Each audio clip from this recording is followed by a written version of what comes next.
I would let 2008 Larry Fitzgerald date my sister. He could pick her up late in a stolen car, bring her back with a face tattoo, and I would still shake that man's hand and ask if he needed gas money to get home. And that's because what Larry did in the 2008 playoffs was the most disrespectfully dominant playoff run by a wide receiver in NFL history. And somehow, we don't talk about it nearly enough. But all of that changes today because not only am I going to show you how dominant he was in that 4-game stretch, but by the end of this video, you too will be convinced that 2008 playoff Larry could literally do no wrong. Let's just dive straight into it. To give a little bit more context into the significance of that 2008 season, you need to understand that the Arizona Cardinals hadn't won a championship since 1947 when they were in Chicago. We're talking about a team that for the past 60 years was as irrelevant to the NFL as I am to Sidney Sweeney. And sitting in the middle of this dumpster fire was Larry Fitzgerald, a generational talent who got drafted 3rd overall in 2004. And even though I know that he would never admit it, when he got to Arizona, he had to have known that he had his work cut out for him. During his first 4 seasons with the team, they finished 6-10. 5-11, 5-11 again, and then finally 8-8. With that kind of lack of success, most diva wide receivers would have pulled an Antonio Brown before Antonio Brown even knew how to Antonio Brown. But not Larry Fitzgerald. This absolute psychopath of a man looked at an organization that had turned losing into an art form and said, you know what? No matter who you put back there, I'm just going to catch the ball and I'm going to stay here. As for the 2008 season itself, it started with a bit more hope than Cardinals fans were used to. Through the first 8 games, they were 5-3, and 37-year-old Kurt Warner seemed like he found the fountain of youth. But really all he discovered was that, f it, Larry's down there somewhere. All jokes aside, the entire offense was gelling pretty well up to that point, and the defense wasn't shutting anybody out, but they were making plays when they needed to. Unfortunately, like most Cardinals fans are used to, that hope did not last. The Cardinals went on to do what they do best and found ways to lose games that they had no business being anywhere close to losing in the first place. They limped to a 9-7 finish, and as we know, with that kind of record, you'd be lucky to get the 6th seed in most seasons. But the NFC West was so weak that year that they actually ended up winning the division and securing the 4th seed. When that happened, commentators and analysts around the league were already counting the Cardinals out. Skip Bayless called them a fraudulent team, and Trey Wingo essentially said that they were one of the worst playoff teams ever in NFL history. No one could have ever predicted that Larry was going to prove them all wrong and literally put the entire team on his back for 4 games straight. For the Wildcard Round, the Cardinals were set to take on the Atlanta Falcons. And this game was special not just for the obvious reasons, but also because this was the first time the Cardinals had hosted a home playoff game since 1947. Literally the last time that happened, my grandparents hadn't even met yet to start the bloodline that would eventually lead to the disappointment that is myself. The Cardinals would come out in that very first drive with guns blazing. They had just moved the football past midfield and they decided, you know what? We're going to throw it to Larry. So on 2nd down, Kurt Warner handed it off to Edgerrin James, who threw it back to Kurt Warner, who then threw it to Larry Fitzgerald in double coverage. And Larry, being the man that he is, just casually high-pointed the ball with 2 defenders draped all over it. I think having your first playoff catch ever be a 42-yard moss over 2 defenders is the equivalent to losing your virginity to a supermodel while skydiving. In that same game, Larry would go on to have 5 more catches and end the game with 6 catches, 101 yards, and that touchdown. And you might be saying to yourself, that's a solid game, especially for the playoffs, but that's nothing special. And I would actually agree with you there. But here's what Larry's stats won't tell you about this game. Even when Larry wasn't touching the ball, he was still controlling what was happening on the field. Here's a prime example. With 3:30 left in the game, the Cardinals were up by 6, and the Falcons triple-teamed Larry on 3rd and 16, which, in fairness to the Falcons, was probably a good move. But with the defense preoccupied with Larry, it left tight end Steven Spock wide open for a 23-yard gain, which would seal the game. But that's not all. A big part of the Cardinals' success was them running the ball 28 times and controlling the clock in the second half while they were sitting on a lead.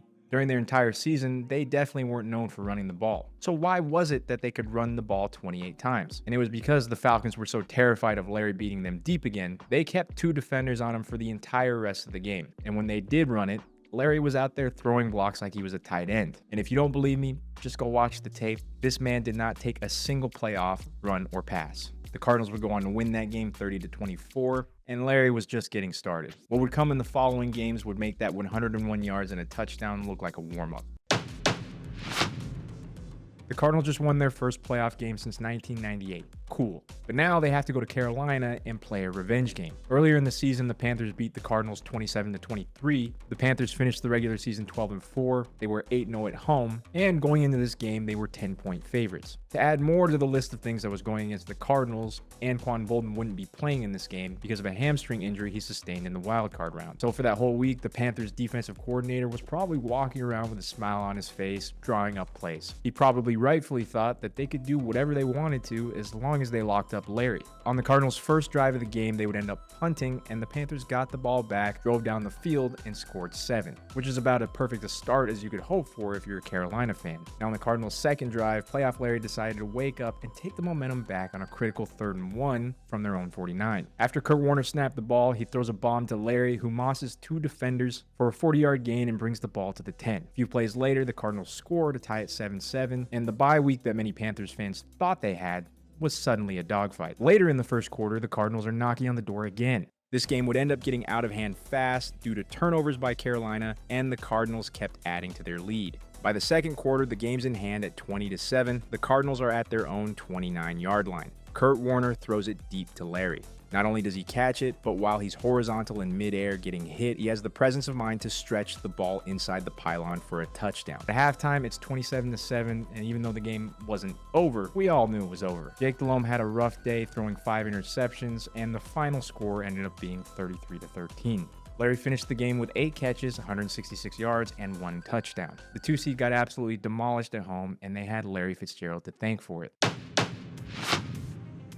Now, if you thought what Larry did to the Panthers was disrespectful, what Larry did to the Philadelphia Eagles should be illegal in all 50 states and Puerto Rico. The Eagles had what was probably the best defense in all of the NFC, and like the teams before them, their game plan was likely to shut down Larry by any means necessary. Early on in the first drive of the game, it actually looked like that might come true. The Eagles were playing physical at the line, they had safety help over the top, and they were making Kurt Warner look to players outside of Larry. But then the Cardinals got down into the red zone. Larry runs a shallow crossing route, and as soon as he catches the ball, 3 men converge on him like his name's Bonnie Blue. Brian Dawkins comes in like a heat-seeking missile and hits Larry, but he just keeps on going. Asante Samuel comes flying in next, but Larry still keeps moving forward. And finally, Chris Kong comes in to try and finish the job, but it doesn't matter.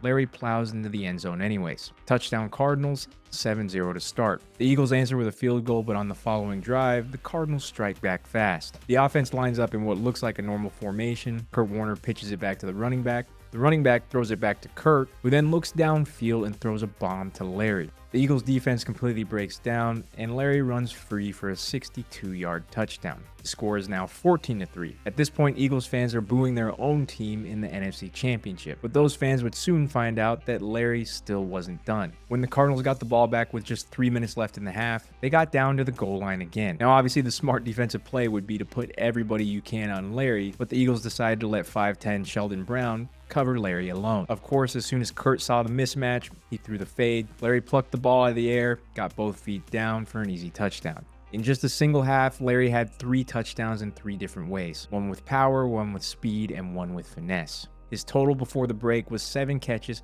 127 yards, and 3 touchdowns. With only 30 minutes left in the game, it's looking like the Eagles' season is over. But the Eagles' season wasn't over at all. They would go on to make significant adjustments at halftime, and early in the fourth quarter, they would somehow battle back into the game and take the lead 24-25. Suddenly, there's life in the stadium, and Philly fans are thinking they just completed one of the greatest comebacks in playoff history. One more stop, and they're in the driver's seat for the rest of this game on their way to Super Bowl 43. Just when things were starting to look absolutely terrible for the Cardinals, they got the ball back and answered with their own touchdown drive, capped by Tim Hightower's 8-yard score and a 2-point conversion that would put them ahead 32-25. You might be wondering to yourself, where was Larry Fitzgerald on that drive? On that drive in particular, he actually had 0 catches. But just like I mentioned earlier, Larry was controlling the field even when the ball wasn't in his hands. The Eagles were so terrified of Larry and the 3 touchdowns that he put up earlier in the game that they bracketed him that entire drive, which opened up everything underneath for everybody else. The Cardinals would hold on to that lead, and they won the game 32-25. Larry finishes the game with 9 catches, 153 yards receiving, and 3 touchdowns. I need you to understand something about Super Bowl 43. The Steelers' defense wasn't just good, they're often in the conversation for one of the best defenses of all time.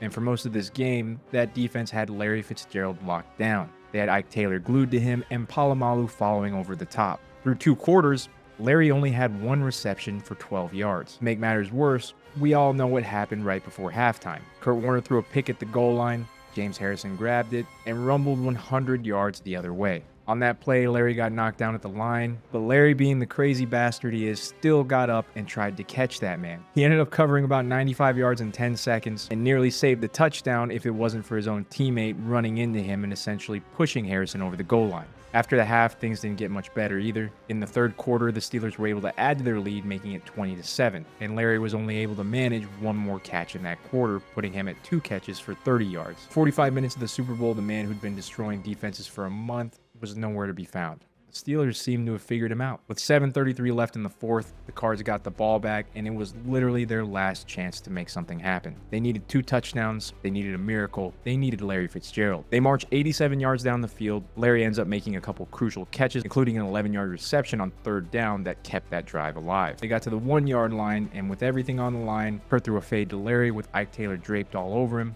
and somehow, Larry goes up and catches it. The game is now within reach at 20-14, but the Cardinals weren't done there. On the following Steelers drive, they would actually force a safety because of a holding penalty, and the score was now 20-16 with the Cardinals getting the ball back. And with just around 3 minutes left in the game, Steelers sent an all-out blitz. Warner hit Larry on a quick slant at midfield, and Larry literally split all of the defenders and ran 64 yards to the house. In that moment, many of us, including myself, thought that Larry Fitzgerald had done the impossible. He put an entire franchise on his back that hadn't won anything since Harry Truman was president and put them 3 points ahead in the Super Bowl. 61 years of failure was about to be erased by one man who refused to lose. All the Cardinals defense needed to do was hold for 2 minutes and 37 seconds. That was all that was between Larry and the perfect ending to the greatest playoff run ever. But you already know what happened next. Ben Roethlisberger would lead the Steelers down the field for a 90-yard game-winning drive, ending with Santonio Holmes toe-tapping in the corner of the end zone. Larry's 7 receptions, 127 yards receiving, and 2 touchdowns still weren't enough to will his team to victory. Steelers win Super Bowl 43, 27-23.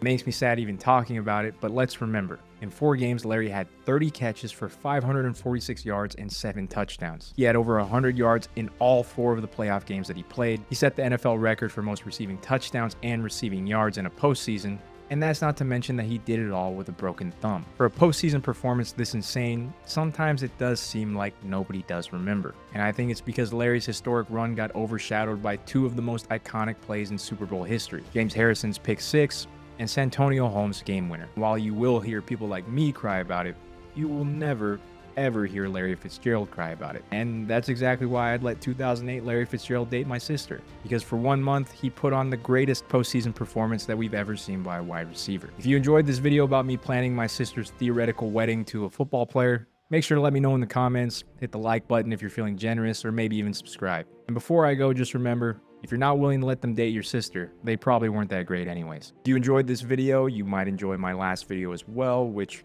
through the magic of television, I've placed directly in the palm of my hand so that you can click it. Thank you everybody again for watching, and I will catch you all in the next one.